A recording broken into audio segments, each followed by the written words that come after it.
Waduh, terima kasih. Labubu. Kamu tahu Labubu nggak?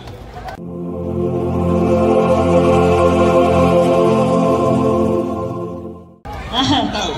Tahu. Terima kasih, terima kasih. Terima kasih. Nah, oh ada beda nih. Ini pertama kali dalam hidup saya dapat Labubu. Wah, wah Mbak, kamu hebat.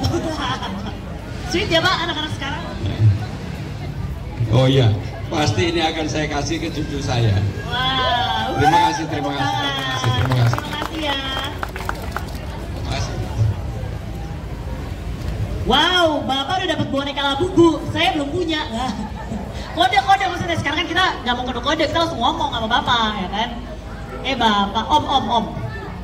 Jadi apa yang akan kami lakukan betul-betul membuka ruang yang seluas-luasnya orang bekerja, memberikan kesempatan orang bekerja, dan juga tidak kalah pentingnya adalah Jakarta ini harus diurus dengan hal-hal baru. Nggak bisa Jakarta hanya income atau pendapatannya berdasarkan pajak dan distribusi. Tadi kalau valley-nya bisa dijalankan, memberikan income bagi Jakarta, dan saya akan menggagas yang terakhir dari saya, apa yang disebut dengan Jakarta Funding. Jakarta Funding itu kurang lebih sama dengan INA Funding. INA Funding itu, INA itu Indonesia, funding itu untuk investasi, bukan hanya di dalam negeri, bisa di luar negeri, tetapi dikelola secara profesional.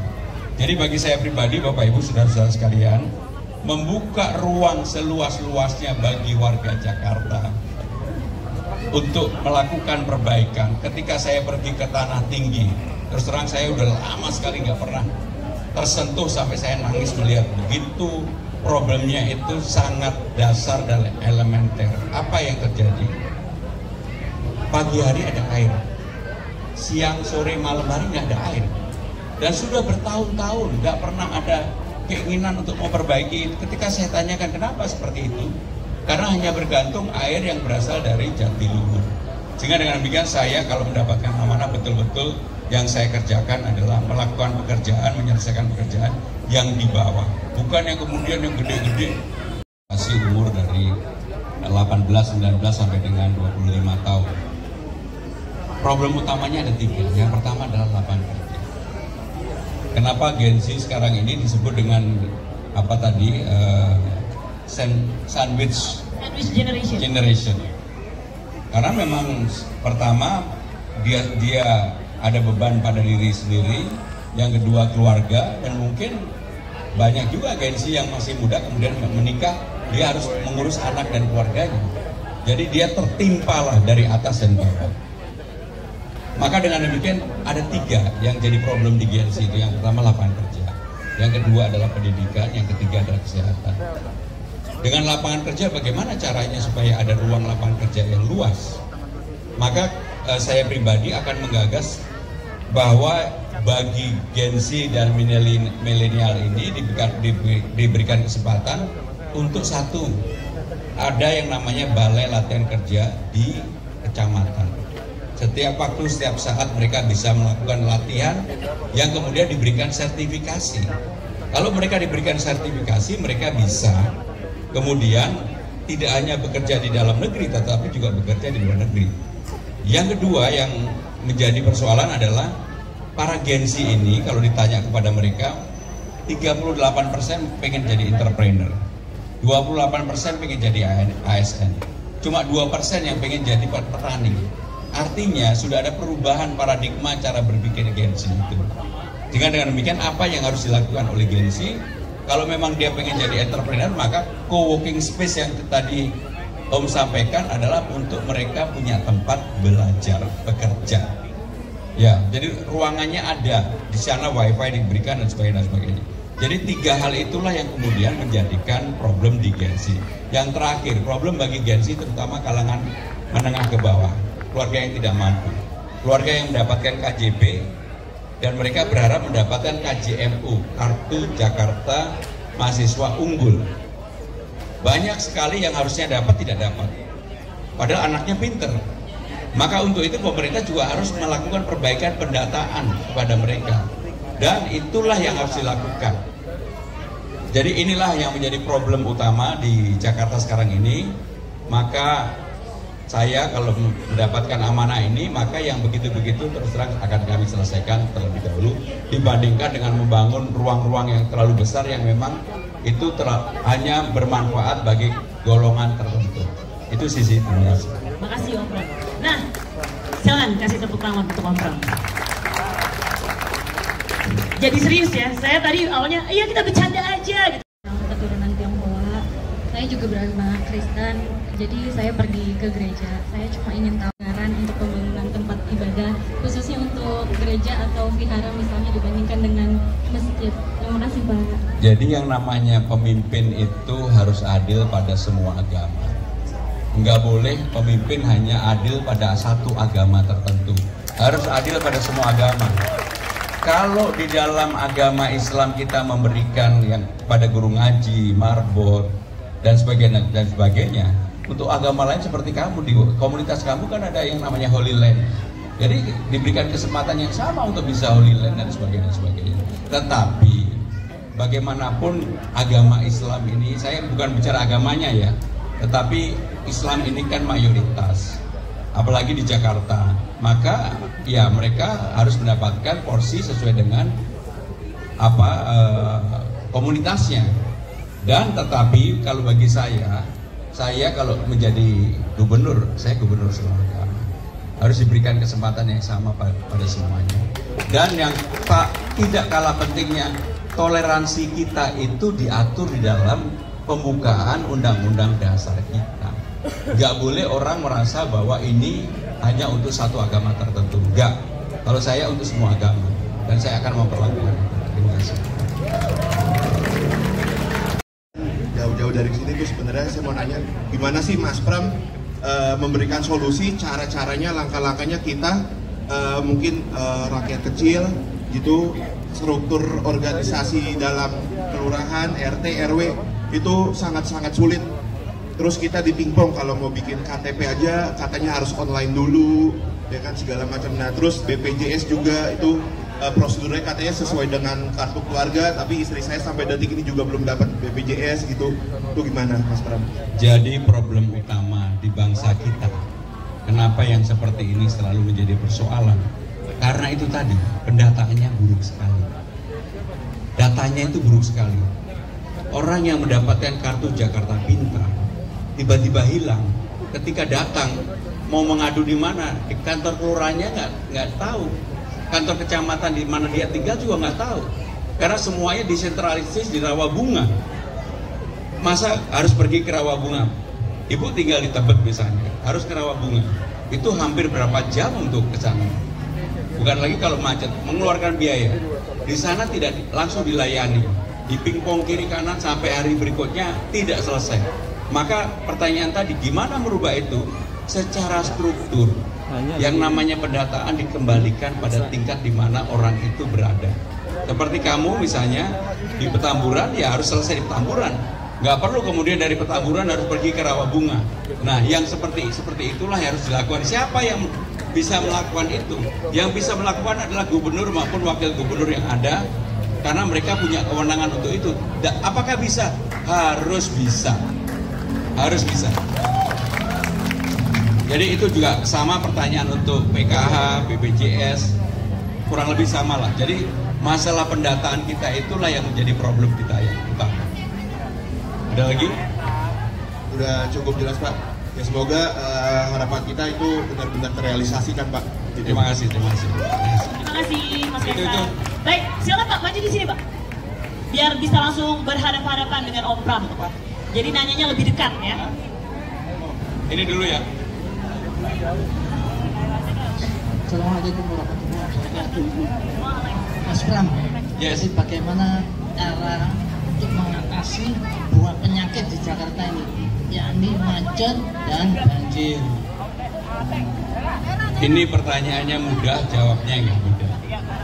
Saya pertama menjawab macet terlebih dahulu. Problem utama macet di Jakarta itu terjadi pagi hari dan sore hari. Kalau siang hari dan juga hari libur, praktis tidak ada kemacetan. Tetapi pagi hari kenapa macet? Karena hampir 4-5 juta warga di sekitar Jakarta ini memakai alat transportasi pribadinya masuk ke Jakarta. Problemnya apa? Karena problemnya tidak terkoneksi dari rumah-rumah mereka ke Jakarta tempat mereka bekerja. Kenapa itu terjadi? Memang sebagian besar belum tersambungkan. Maka dalam jangka menengah, apa yang akan saya lakukan? Yang pertama, supaya warga itu juga setengah dipaksa dalam tanda kutip, maka kepada 15 golongan yang sekarang dibebaskan naik transportasi bis, kan ada yang dibebaskan, TNI, Polri, ASN, lansia, disabilitas, dan seterusnya. Pembebasannya tidak hanya naik bis, tapi juga naik LRT dan naik MRT kepada 15 golongan itu, supaya mereka akhirnya kalau mau pergi ke Jakarta nggak ragu-ragu lagi. Parkir mobilnya di mana, parkir motornya di mana, kita siapkan di ujung ketika mereka dari tempat tinggalnya, sehingga mereka hanya naik kendaraannya yang pribadi tadi dari rumah ke tempat penitipannya. Setelah itu maka seterusnya mereka akan naik yang namanya transportasi publik yang ada. Jadi itulah yang akan kami lakukan. Itu satu dulu. Yang berikutnya, konektivitas kita itu belum berjalan dengan baik. Maka ada yang disebut kalau di luar negeri itu ride and park. Ride and park itu jadi orang yang dari rumah kemudian parkir di tempat itu, dia mau pergi kemana aja itu bisa. Di kita kan enggak. Begitu dia naik LRT, dia pusing nanti naik LRT-nya bayar, naik MRT-nya bayar, naik busnya mungkin nggak bayar, kan sekarang kan udah dibebaskan 15 golongan tadi. Sehingga dengan demikian secara keseluruhan harus diatur. Dan yang lebih penting lagi, masyarakat ini dibiasakan untuk memakai transportasi publik. Bagaimana dengan masalah kedua tadi, banjir ya? Banjir kita itu ada 3 kelompok.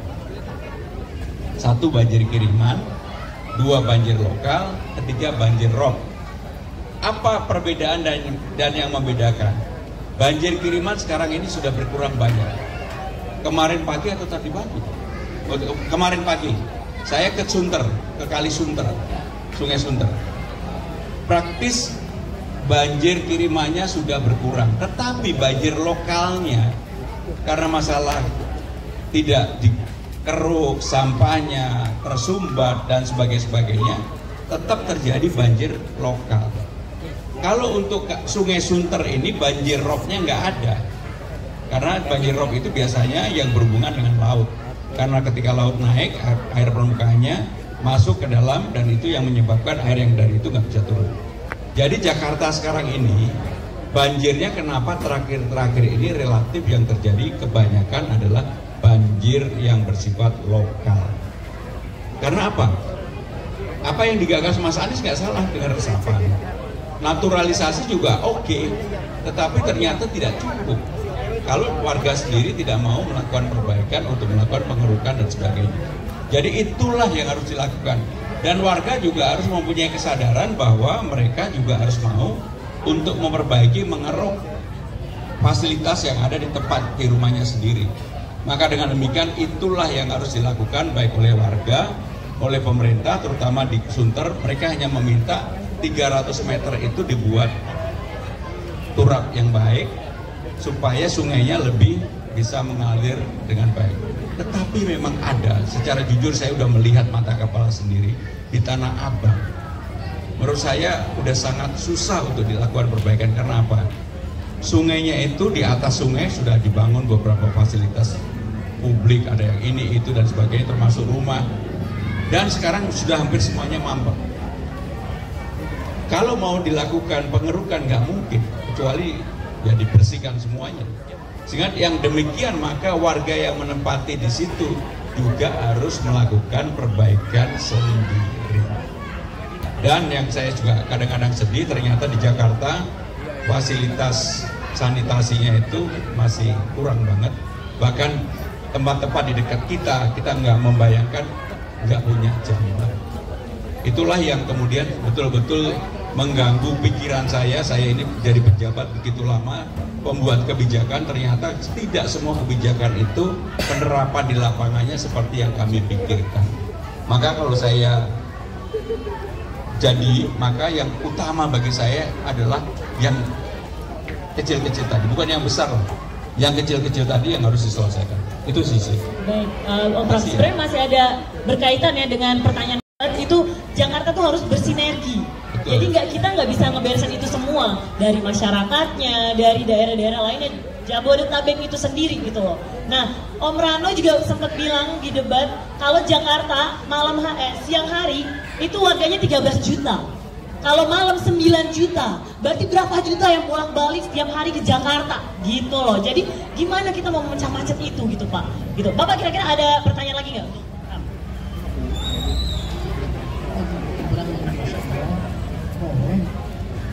Program-program Mas Anies yang sudah bagus itu to be continue. Baik. Jangan sampai stagnan. Ini kalau dari saya di Al Ustadz satu ini saya kenal banget.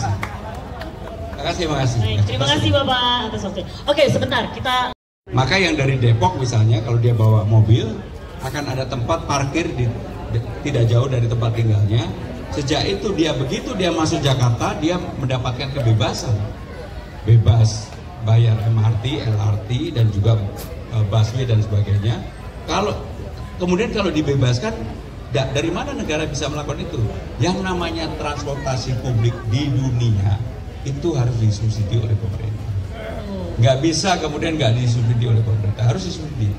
Dan kalau itu dilakukan, maka problem utama kita itu sebenarnya akibat dari kemacetan itu lebih tinggi dibandingkan dengan subsidi yang harus dikeluarkan oleh pemerintah. Kemacetan itu luar biasa, memakan bahan bakar yang luar biasa, mobil, motor dan sebagainya. Sehingga itulah yang harus dilakukan perbaikan. Jadi apa yang saya kemudian gagas dengan Trans Jabodetabek, karena sekarang ini Jakarta tidak bisa dipisahkan dengan daerah lain. Dan untuk itu perpresnya sudah ada, Perpres nomor 82 yang mengatur tentang aglomerasi. Jadi itulah yang akan kami lakukan. Terima kasih. Tapi Om Pram, nih sedikit lagi ada tambahan. Jadi kira-kira masuk akal nggak kalau warga Jakarta mau kemana-mana itu lewat air Pak? Jalur air. Nanti saya dikritik, dikira nggak sesuai. Kan kita mau tahu ya, nggak usah tanyain ya udah. Jadi saya yakin bapak-bapak aja udah bisa lebih menjawab daripada saya. Gak boleh ya? Bener nggak? Datanya karena di Rawabunga. Sedangkan begitu dia datang ke Rawabunga, dia nggak tahu, nggak kenal siapa saja di situ. Pergi ke sana di bingkong, ke sini pergi ke sini di bingkong, sampai akhirnya yang seperti ini banyak sekali capek hanya untuk mengurus sesuatu yang dia sendiri tahu bahwa ujungnya tidak berkesudahan. Maka tadi pertanyaan sama dengan apa yang disampaikan oleh siapa tadi? Kaisar. Pertanyaannya sebenarnya sama. Bagaimana cara mengatasi ini? Strukturnya dirubah. Maka tinggal di Pluit. Maka penyelesaiannya harus di Pluit, di kelurahannya atau di kecamatannya. Saya udah dicek di DKTS, tapi terdaftar, tapi di sekolah nggak ada. Ya, itu tadi yang menerima pasti orang lain. Dan yang seperti itu siapa yang bisa kontrol? Selama ini nggak bisa dikontrol. Karena apa? Yang namanya pimpinan terlalu percaya sama anak buah atau stafnya, nggak pernah ngecek. Kalau saya nggak, kalau ibu ada aduan ke saya, ibu akan saya bawa ke detek yang data itu. Kalau memang ibu berat, dan ibu harus lah. Ya. Izin Om Pram mungkin menambahkan sedikit pertanyaan dari ibu yang tidak melakukan tugasnya dengan baik dan benar. Gitu. Ya.